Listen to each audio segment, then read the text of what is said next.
बिस्मिल्लाहिर्रहमानिर्रहीम, अस्सलाम वालेकुम नाज़रीन।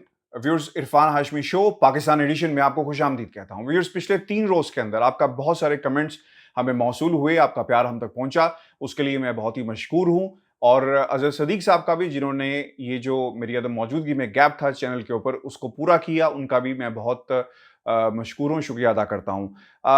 इंशाल्लाह बहुत ही जल्दी हम अजहर सदीक साहब के साथ पॉलिटिकल डायरीज एक नया चैनल लॉन्च कर रहे हैं, जहां पे आपको पॉलिटिकल सिनेरियोज के हवाले से हम अपडेट रखेंगे और अदालती जो डेवलपमेंट्स हैं उसके लिए भी हम आप के साथ जो ये सिलसिला जुड़ा हुआ है, इसे जारी रखेंगे।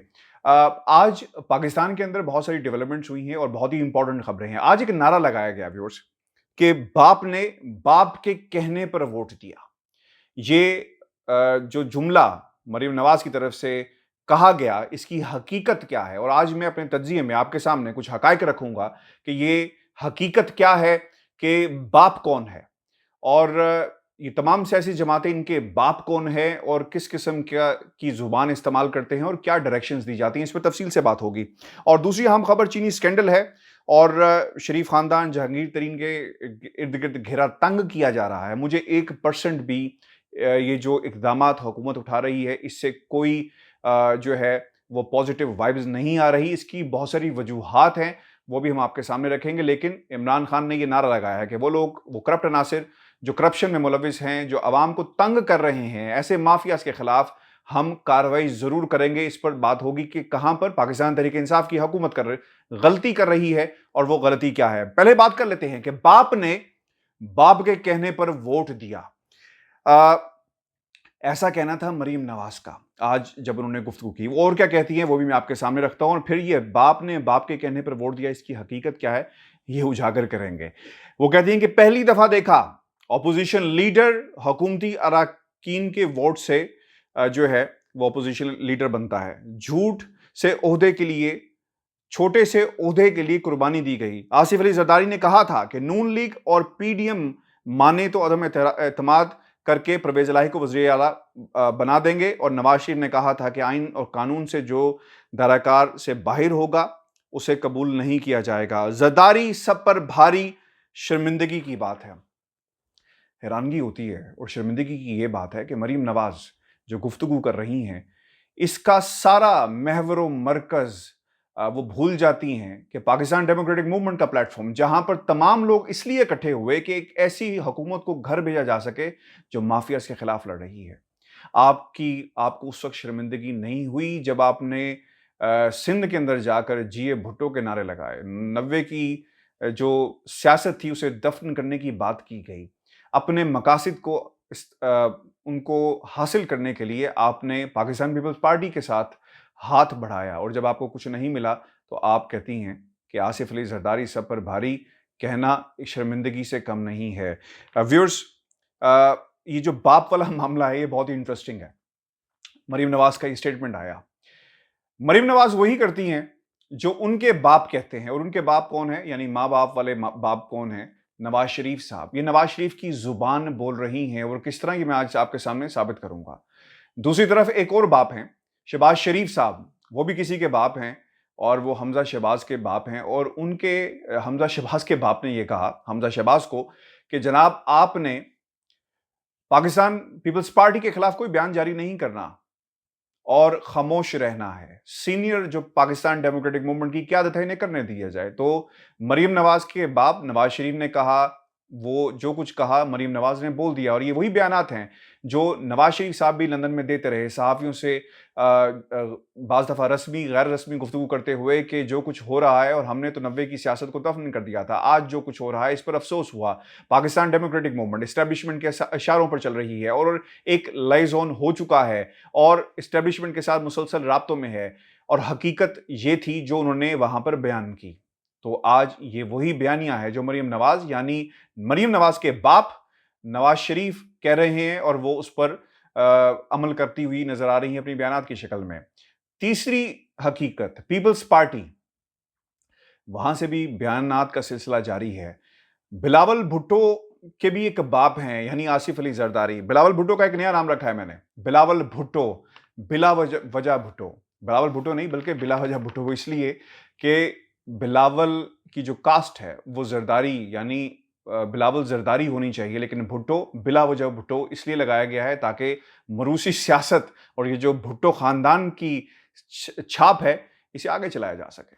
भुट्टो के वारिसीन तो कोई और हैं। ये लोग जो वारिसीन बने बैठे हैं, ये बिला वजह भुट्टो का नारा, इसलिए मैं तो ये समझता हूँ कि बिलावल भुट्टो नहीं आज से इन्हें कहना, बल्कि इन्हें कहना है बिला वजह भुट्टो साहब की गुफ्तगू हुई और बिला वजह भुट्टो साहब ने जो आज बयानात जारी किए और उनकी रोशनी में वहाँ से हमें जो नज़रिया सामने आया, जो बयानिया सामने आया, वो ये था कि बिलावल भुट्टो यानी बिला वजह भुट्टो के वालिद साहब, बाप जो हैं आसिफ अली जरदारी साहब, उन्होंने जो कहा कि आप बात नहीं करेंगे और जो उनकी ज़ुबान में था कि मरियम के हवाले से बात नहीं की जाएगी। मुझे यहाँ पर भी हैरानगी होती है कि मरियम की जब बात की गई कि वो लाहौर का एक सियासी ख़ानदान है और हमारे वाइस प्रेसिडेंट को मैं कहूँगा कि वो मरियम की बात का जवाब दें, तो ये दूरियां व्यूअर्स बहुत बढ़ चुकी हैं, खलीज बहुत बढ़ चुकी है। राना सनाउल्लाह का बयान रिकॉर्ड पर मौजूद है। तो वो लोग जो कहते हैं ना कि किसी बाप ने बाप के कहने पर कहा, तो उनको याद रखना चाहिए कि इनके बापों ने, जो इनके बाप हैं, बापू कहें बाप कहें, वो उन्हें क्या कह रहे हैं। अब यहां पर एक बहुत इंपॉर्टेंट चीज है कि पाकिस्तान पीपल्स पार्टी का सेनेटर एक बनाया जाता है यूसुफ गिलानी को, पाकिस्तान डेमोक्रेटिक मूवमेंट के तमाम जमातों की जो सपोर्ट थी उससे बनाया गया। आपको याद होगा कि तारड़ साहब ने बड़े मुक्के लहराए थे जब यूसुफ गिलानी साहब जीते थे और बहुत ही खुशी का इजहार किया था। तो अब क्या हुआ उनकी खुशी का, ये उनसे पूछना चाहिए और मरीम नवाज साहिबा से भी पूछना चाहिए।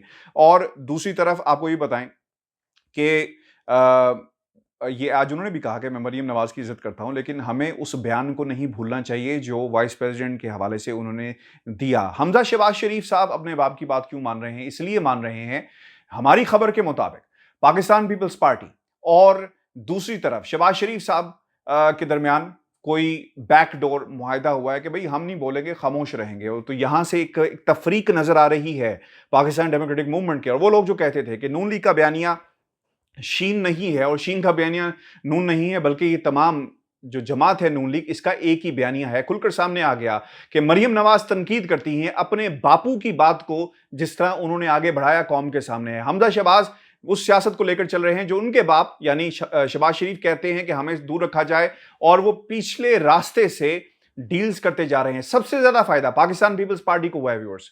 उन्होंने बड़े इसे सियासत का कहें कि दावपेच कहें, जो मर्जी आप नाम दें, अपना रास्ता बनाया। पहले इसी डेमोक्रेटिक मूवमेंट के प्लेटफॉर्म से अपने एक बंदे को उन्होंने सेनेटर बनवाया और उसके बाद उन्हें इस्तेमाल करने के बाद टिश्यू पेपर की तरह साइड कर दिया। ये फायदा पाकिस्तान पीपल्स पार्टी ने उठाया है।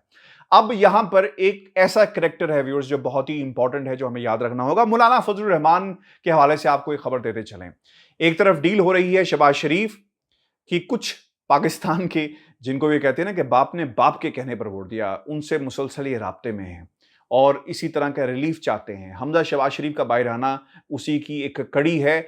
मुझे से कहने में कोई यार नहीं व्यूअर्स, जो मर्जी लोग कहते रहें, ये सब कुछ डील का हिस्सा है। इस तरह नहीं होता, एक अंदर जाएगा एक बाहर आएगा। और फिर आसिफ अली जरदारी साहब की भी बेल्स का मामला है और अब मामला अटका हुआ है कि तमाम केसेस सिंध मुंतकिल कर दिए जाएं। मर्जी के जज होंगे, मर्जी के फैसले होंगे, आएँ जाएँ हुकूमत अपनी, ये सब चीज़ें बैकडोर, पिछले दरवाजे, इस पर बात हो रही है।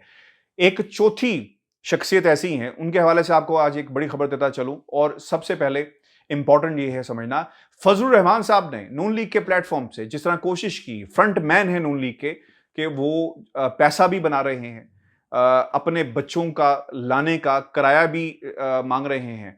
मैं जब दुनिया टेलीविजन में हेड ऑफ न्यूज़ प्लानिंग था व्यूअर्स, तो मुझे अच्छी तरह याद है कि एक प्रोग्राम है मुज़ाकरात। उसमें आपने अगर शिरकत करनी है तो एक बाकायदा एक टीम थी जिनका काम यह था कि किराए की ऑडियंस लानी है। बस भर के किराए की ऑडियंस को लाया जाता लालच देकर, और लोग उसमें अपने नाम लिखवाते और फिर उनको पे किया जाता। यानी जिस शख्स ने अरेंज करना होता वो पैसे मांगता था, जी ट्रांसपोर्ट के पैसे, खाने के पैसे, तो हमें ऑडियंस को लाने के लिए पैसे चाहिए होंगे। तो मुज़ाकरात की ऑडियंस इस तरह इकट्ठी की जाती थी प्रोग्राम में शिरकत के लिए। ऑब्वियसली कुछ लोग आते थे। तो मौलाना फजलुर रहमान का जो रोल है वो उस प्रोड्यूसर की तरह है जो ऑडियंस, उसे आप कोऑर्डिनेटर कहें, मॉडरेटर कहें, कि भाई मेरी ऑडियंस आएगी तो बताएं मुझे क्या मिलेगा। तो वो अपनी ऑडियंस का किराया वसूल कर रहे हैं। और आपको ये बता दें, जो बड़ी खबर है कि मौलाना फजलुर रहमान साहब, फिर आप लोग बुरा मान जाते हैं मौलाना उन्हें कहने का, खैर वो अगला पॉइंट होगा। फजलुर रहमान साहब नून लीग से अलहदा होंगे क्योंकि उनकी भी बातचीत चल रही है, और इसकी बुनियादी वजह मैं आपको बता देता हूं। अब्दुल गफूर हैदरी साहब को जो वोट नहीं पड़े, इस पर आज भी वो गिला कर रहे हैं कि जनाब बताया जाए कि ये क्यों नहीं हुआ। और नून लीग के जो तारड़ साहब हैं, वहां पर भी हमारे दस्तखत इनकी जमात ने नहीं किए, तो खलीज यहां पर भी नजर आ रही है। और बहुत जल्द फजलुर रहमान साहब भी इस इत्तेहाद से अलग हो जाएंगे जब तक उन्हें पैसा मिलेगा। लेकिन खबर ये आ रही है कि फजलुर रहमान साहब ने अलहदा होने का फैसला कर लिया, और अब आप देख लेंगे कुछ दिनों के अंदर लक्ष्मी आती रही तो वो जुड़े रहेंगे, लक्ष्मी बंद हुई तो वो इस इत्तेहाद से अलग हो जाएंगे। व्यूअर्स, आखिर में जाते जाते, क्योंकि वीडियो लंबी हो रही है, मैं कुछ इंपॉर्टेंट पॉइंट्स आपके सामने रख देता हूं। चीनी स्कैंडल, मैंने कहा कि मुझे ज्यादा उम्मीद नजर नहीं आती है। पाकिस्तान तहरीक इंसाफ की सबसे बड़ी गलती है कि उन्होंने पेट्रोलियम की जो एक मसनूई किल्लत हुई, वहां पर लोगों को फारिग किया। एक जहाज आकर खड़ा हुआ, गजब खुदा का ये देखें कि उसे वहां से तेल को उतारा इसलिए नहीं गया कि कीमत बढ़ेगी, और जब कीमत बढ़ती गई और फिर उसको उतारा गया, किराया पड़ गया, तो ये इसकी इंक्वायरी होनी चाहिए। पाकिस्तान तहरीक इंसाफ ने अपना मौक़िफ़ रखा है कि उसे सेक्रेटरी पेट्रोलियम ने घर भेजा, लेकिन ये मामले का हल नहीं है। जो लफ्ज़ इस्तेमाल किया कि इनकी तैयारी नहीं है, व्यूअर्स, तैयारी इसलिए नहीं है कि आप चीनी माफिया के खिलाफ जा रहे हैं, आपने एक इदारे को हरकत में ले आए, एफबीआर इससे कुछ करेगी,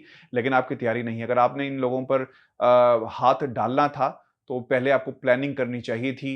ये लोग कौन हैं, कैसे ये चैनल्स जो मैकेनिज्म है चलाया जाता है, और क्या क्या कुछ होगा, ऐसा कुछ नहीं किया गया। चीनी की कीमत बतदरीज 2 रोज मुझे यहाँ पर हो गए आए हुए, इसमें इजाफा हो रहा है। मुख्तलिफ दुकानों का मैंने सर्वे किया, आपको रेट मुख्तलिफ नजर आएगा। बहुत अच्छा है जो ब्यूरोक्रेसी है, जो हुकूमत की रिट है, इदारों की रिट है, जो हम कहते हैं कि रेट बढ़ कैसे रहा है, कि एक दुकान का रेट कुछ और है, दूसरी का दुकान का रेट कुछ और है, तो कहां पर है इंतजामिया। अच्छा है कि आप लोगों को गिरफ्तार भी करेंगे, ब्लैक लिस्ट भी कर रहे हैं, आपने नाम भी दे दिया, शरीफ फैमिली का नाम भी आपने दे दिया, जहांगीर तरीन साहब का नाम आप 50,000 दफा दे दें, लेकिन हमारे जो मैकेनिज्म है, जो सिस्टम है, जो कवानीन मौजूद हैं, इतने वीक हैं, निज़ाम इतना कमजोर है, जिन लोगों ने इस पर अमल दरामद कराना है वो इतने कमजोर हैं कि उन्होंने अपनी हुकूमतें चमकाई और निज़ाम को कमजोर बनाया। और चोरी की जाती है इसलिए कि सब लोग मिले हुए हैं, कोई रोकने वाला नहीं है। तो ये कुछ चीज़ें थी जो मैंने आपके साथ शेयर करनी थी। अपने कमेंट्स हमें ज़रूर भेजिएगा। मेरी कोशिश ये होगी कि हम रेगुलर वीडियोस अब का सिलसिला जो है वो जारी रखें, और कल इंशाल्लाह इतवार है, आखिरी शो की रिकॉर्डिंग होगी जो अवेलेबल होगी पाकिस्तान समेत पूरी दुनिया में, आप देख सकेंगे। और बहुत ही इंपॉर्टेंट इश्यूज हैं जिसका हवाला हम आपके साथ हाल अहवाल आपके साथ शेयर करेंगे। आखिरी शो का जो एडिशन था कल का, उसमें किस्सा निस सदी का मौजूद नहीं था, इसलिए क्योंकि ये स्पेशल एडिशन था किस्सा निस सदी का, जिसमें हम इसे प्रोग्राम में शामिल करते हैं, वो सिर्फ रेगुलर स्लॉट में ही आपको सुनने को मिलेगा। मुझे इजाज़त दीजिए, और चैनल को सब्सक्राइब करना मत भूलिएगा। अल्लाह ने के बाद।